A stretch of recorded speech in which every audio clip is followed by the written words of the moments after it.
And we begin with Newt Gingrich, who's been a frequent visitor to Face the Nation during this campaign. Thank you for coming again, Mr. Gingrich. You have the awesome responsibility of being the responder to the Vice President this morning. He talked about your proposal to get gas to $2.50 a gallon. He said, though, that Republicans are emasculating all efforts to deal with renewable energy, and that, in fact, you have no policy. Well, our policy is pretty straightforward. If you look at natural gas, where we have, in fact, pumped a lot more, volume's gone up 11%, the price has dropped so dramatically since 2008 that if the same thing happened to gasoline, it'd be at $1.13 a gallon. Now, I've argued that we ought to have an American independence energy policy, so no future president will bow to a Saudi king. And I've argued that if the president would open up the federal government's land, open up offshore drilling, and sign the Keystone Pipeline, which will bring 700,000 barrels a day to Houston from Canada, that combined series of things would bring down the price of gasoline dramatically. Well, I mean, but isn't it very difficult for this president or any president to bring down gas prices? Because the big factor here is the fact that the Chinese now need so much oil. You have turmoil in the Middle East. You have this situation going on with Iran. Some of these things the president can't control. No, but that would mean you'd want even more American energy because you want a margin of error for the things you can't control. In World War II, we pumped 83% of the world's oil. We were enormously powerful as an oil producer. The new technologies allow us in North Dakota to jump from 150 million barrels in reserve to 24 billion barrels in reserve. Nobody in Washington has noticed the revolution in technology, which should make America the leading oil-producing country in the world if President Obama weren't so anti-American energy. He spends money on Solyndra, which fails, while attacking the oil companies who could bring down the price of gasoline. That's an irrational policy if you care about the pocketbook of the American people.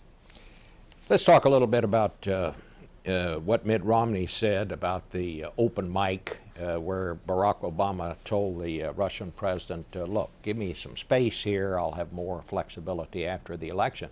The vice president says, look, he's just stating reality. First of all, I thought you getting Biden to explain Obama's open mic was such a nice shift of direction from Obama having to explain Biden's open mic that it was almost worth watching just for that. What people have to worry about is when a president who's already proven he's a radical says to a Russian president, give me some space so I can get reelected because then I'll have real flexibility. You have to want real flexibility for what? And you also have to ask yourself, how many foreign leaders has he said that to without an open mic? How many other countries are counting on Barack Obama to be, quote, flexible after the election? And what kind of flexibility is it that he doesn't want to share with the American people right now? Well, but I mean, when he says that, I mean, just to be the devil's advocate here, I mean, nobody ever gets much done in an election year in Washington. I mean, that's pretty much a true fact. Wasn't that really just stating the obvious? I mean, it's embarrassing. Look, I don't know. The last time we had an open mic incident with a foreign leader, it was Sarkozy complaining about Prime Minister Netanyahu of Israel, and Obama actually sort of trumping him and saying, it's even worse, I have to deal with him every day. And it was a very derogatory reference to Israel. I mean, if I were the Israelis and I was watching this president wander around the planet, I'd be a little worried. And I'd want to know what's he going to be like after the re-election. I also think if you look at his policies, he will be more radical. And this, by the way, is a president whose Environmental Protection Agency declared war on coal this week. And despite Vice President Biden's effort to apologize for it, his attack on the Catholic Church is certainly seen by the Catholic bishops as a direct frontal assault on their religious liberty. And they do not agree with the Vice President's interpretation of that kind of a radical assault. Do you think it's good politics, though, for Republicans to be sort of campaigning against birth control? I mean, I take your points on the Catholic side of it. This is a canard. Nobody's campaigning against birth control. And nobody's blocking the young lady who testified from having access to birth control. The question is, first of all, the Obama rule includes abortifications, things that lead to abortions, not just birth control. And second, you can have total freedom as an individual without having to coerce a church or a synagogue into doing something against its religious beliefs. I mean, the real question is, does the government of the United States, just as in Obamacare generally, does the government of the United States have the power to coerce religious institutions against their religious beliefs? That's a pretty fundamental question. You know, I want to talk a little politics All right. and personal politics about you. And I'm going to say in the beginning, I learned my lesson about counting you out in this campaign. I think I declared you dead about twice, and both times you you came back alive and were still in there. But right now, it looks to me like it's going to be very difficult for you. I mean, Sheldon Adelson, who gave you $10 million or gave your super PAC $10 million, said the other day he thinks you've reached the end of the line. I mean, where do you go from here? Well, I think we keep campaigning, and Governor Romney, as he himself said in the clip you used, says he has to earn the 1,144. We're not going to concede it to him. You know, Kansas last night set the second record for coming from behind. They were down 9 points at the half.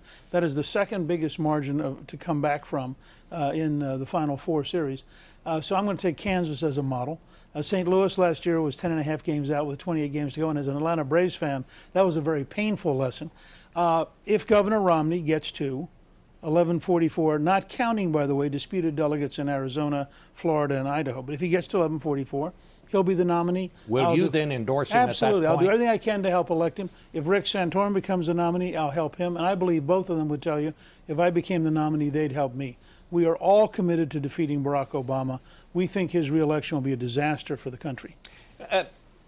Having said that, this has been a very personal and a very tough campaign. You yourself have said some hard and harsh things. I mean, one of the most arresting moments in this campaign came when you were on the CBS morning show with Norah O'Donnell and I. And let me just show you what you said. You'll remember.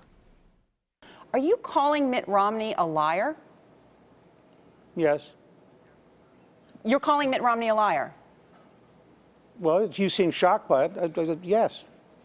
I mean, what Why else are could you you say? saying he's a liar? Because this is a man whose staff created the PAC. His millionaire friends fund the PAC. He pretends he has nothing to do with the PAC. It's baloney. He's not telling the American people the truth. It's like his pretense that he's a conservative. So how do you do that, Mr. Speaker? You call someone a liar, and then you say, oh, yeah, I can endorse him. Because there's an alternative. You didn't say to me, in an ideal world, is Mitt Romney the person I'd like to have as president? First of all, that person's Newt Gingrich. But second, and as a realistic thing, Barack Obama, in my judgment, and I mean this not just as a partisan, I believe he is so radical, and I believe his policies are so dangerous to the United States, that I am determined to do everything I can to help defeat Barack Obama. And there's no question in my mind that Mitt Romney would be a dramatically better president, as would Rick Santorum, than Barack Obama in terms of the values I hold dear. So it comes down to a question, if you end up with those as your two choices, I would do everything I could to defeat Barack Obama. Mr. Speaker, I want to thank you for being with us this morning. You have been very forthcoming and direct, as we just saw in this campaign, and we appreciate you coming Good to by. be with you. Thank you.